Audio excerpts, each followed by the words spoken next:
The revolution in everyday life. Can politics change the clothes people wear, the language they speak or the books they read? क्या politics जो है, जो लोग कपड़े पहनते हैं या जो भाषा बोलते हैं या जो बुक्स पढ़ते हैं, उनको बदल सकती है? The years following 1789 in France saw many such changes in the lives of men, women and children.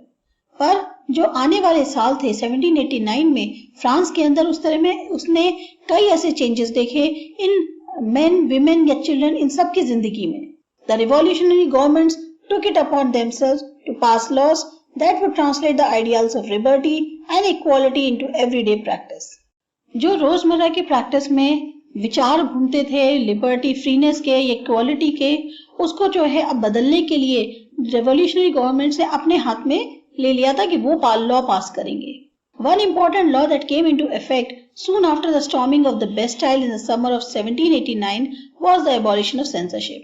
एक important law जो फौरन हरकत में आई जब क्या कहते हैं बेस्टाइल का पूरी तरह से खत्म कर दिया गया, बेस्टाइल को तोड़ दिया गया 1789 समर में, वो था कि सेंसरशिप को पूरी तरह से खत्म कर दिया जाए. अब ये सेंसरशिप क्या है?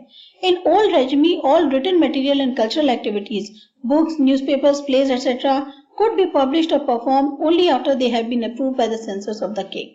ओल्ड रेजिमी में क्या होता था, जो भी रिटन डॉक्यूमेंट है या कोई भी कल्चरल एक्टिविटी है, चाहे वो बुक्स हो, न्यूज़पेपर्स हो या कोई भी प्लेस हो, उनको अगर पब्लिश होना है या उनको परफॉर्म करना है तो उसके लिए पहले जो है सारे के सारे किंग जो है वो उसको अप्रूव करते थे, या जो किंग के सेंसर्स थे वो अप्रूव करते थे. Now the Declaration of the Rights of Men and Citizens proclaim freedom of speech and expression to be a natural right. और जब से ये घोषणा हो गई कि जो मैन और सिटीजन की राइट्स हैं उसमें पूरी तरह से फ्रीडम ऑफ स्पीच है, एक्सप्रेशन है, और वही उनकी जो है एक नेचुरल राइट बन गई, तब से एबॉलिशन हो गया सेंसरशिप का. Newspapers, pamphlets, books and printed pictures flooded the town of France from where they traveled rapidly to the countryside. अब चाहे न्यूज़पेपर्स हो, पैम्फलेट्स हो, बुक्स हो या कोई भी प्रिंट की हुई पिक्चर हो, पूरे टाउन में जो है आपके फ्रांस में दिखाई देगी और फिर वहां से वो जो है गांव की साइड में चली जाती थी. They all described and discussed the events and changes taking place in France. इससे क्या हो रहा था कि उनके थ्रू क्या हो रहा है और क्या डिस्कशन हो रहा था उन इवेंट्स के बारे में या चेंजेस के बारे में, वो सब लोगों को फ्रांस में पता चल रहा था. Freedom of the press also meant that opposing views of the events could be expressed. अब जो फ्रीडम ऑफ प्रेस थी उसका मतलब ये था कि जो भी हम विरोध कर रहे हैं उन इवेंट्स का, उनके भी विचारों को एक्सप्रेस किया जा सकता था. Each side sought to convince the others of its position through the medium of print. हर कोई जो है अपने दूसरे से जो लोग हैं उनको कन्विंस करने के लिए सहारा ले रहा था प्रिंटिंग का. Plays, songs and festive processions attracted large number of people. चाहे प्लेज हो, सॉन्ग्स हो या कोई भी फेस्टिव ओकेजन हो, सब जो है बहुत भारी तादाद में लोगों को अट्रैक्ट कर रहा था. This was one way they could grasp and identify with ideas such as liberty or justice that political philosophers wrote about at length in text which only a handful of educated people could read. यही एक तरीका था, ये जरिया था जिससे लोग अब समझ पा रहे थे और आइडेंटिफाई कर पा रहे थे उन विचारों को, जैसे कि लिबर्टी का है या जस्टिस का, जो कि पॉलिटिकल फिलोसफर्स ने जिनके बारे में बहुत लंबा लंबा लिखा है, पर खाली कुछ एजुकेटेड पीपल ही उसको पढ़ पाते थे. Conclusion. In 1804, Napoleon Bonaparte crowned himself as Emperor of France. अब 1804 में जो नेपोलियन बोनापार्ट थे उन्होंने अपने आप को फ्रांस का राजा घोषित कर दिया. He set out to conquer neighboring European countries, dispossessing dynasties and creating kingdoms where he placed members of his family. अब उन्होंने क्या किया, उन्होंने जो है और यूरोपियन कंट्रीज जो पड़ोस की थी उनको जीतना शुरू कर दिया और वहां से जो लोग थे उनको हटा के अपने किंगडम बनाने शुरू किए, जहां पर उन्होंने अपने ही फैमिली के मेंबर्स को रखना शुरू कर दिया.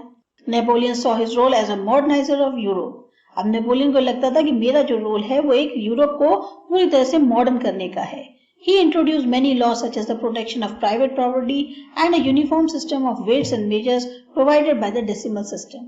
अब उन्होंने नई लॉज लाए, जैसे कि जो किसी की भी प्राइवेट प्रॉपर्टी हो उसकी रक्षा करनी है, या क्या कहते हैं जो वेट्स और मेजर्स हैं अब वो डेसिमल सिस्टम के थ्रू एक यूनिफॉर्मली करे जाएंगे. Initially many saw Napoleon as liberator who would bring freedom for the people. अब बहुत से लोग जो है नेपोलियन को एक लिबरेटर की तरह देख रहे थे जो उनके लिए आजादी लेके आएगा. But soon the Napoleonic armies came to be viewed everywhere as an invading force. पर बाद में ऐसा लगने लग गया कि जितनी भी नेपोलियन की आर्मीज थी वो अब हर तरफ ऐसे देखे जाने लग गई जैसे वो जीतने के लिए आई हैं. He was finally defeated at Waterloo in 1815. और finally वो Waterloo में हार गए 1815 में. Many of his measures that carried the revolutionary ideas of liberty and modern laws to the other parts of Europe had an impact on people long after Napoleon had left. बहुत सारे उनके ऐसे steps थे जो कि क्या कहते हैं लिबर्टी और मॉडर्न लॉज को लेकर ऐसे बहुत सारे रिवॉल्यूशनरी आइडियाज थे जो कि और अलग अलग हिस्सों में गए यूरोप के, और वहां पर लोगों को ऊपर इतना ज्यादा उस चीज का असर पड़ा कि नेपोलियन के जाने के बाद भी वो उसको फॉलो करते हैं. The ideas of liberty and democratic rights were the most important legacy of the French Revolution. ये जो विचार थे लिबर्टी और जो डेमोक्रेटिक राइट्स थी, यही जो है मेन इंपॉर्टेंट लेगेसी रही हमारे फ्रेंच रिवॉल्यूशन की. These spread from France to the rest of Europe during the 19th century. अब ये जो है फ्रांस से पूरे यूरोप में फैल गई 19th सेंचुरी के अंदर, where feudal systems were abolished, जहां पर फ्यूडल सिस्टम को पूरी तरह से खत्म कर दिया गया.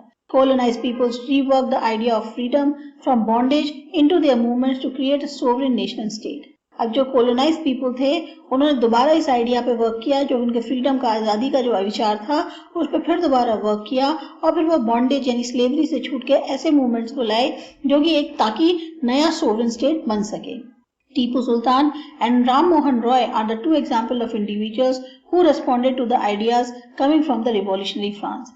दो हमारे इंडिया के ऐसे राजा हैं टीपू सुल्तान और राम मोहन रॉय, जिन्होंने क्या कहते हैं जो ये रिवॉल्यूशनरी फ्रांस था इसके जो विचार थे उसके ऊपर प्रतिक्रिया दी थी. तो बच्चों चैप्टर समझ में आया? अच्छा लगा? सब्सक्राइब करो हमारा चैनल आशा एजुकेशन. बाय.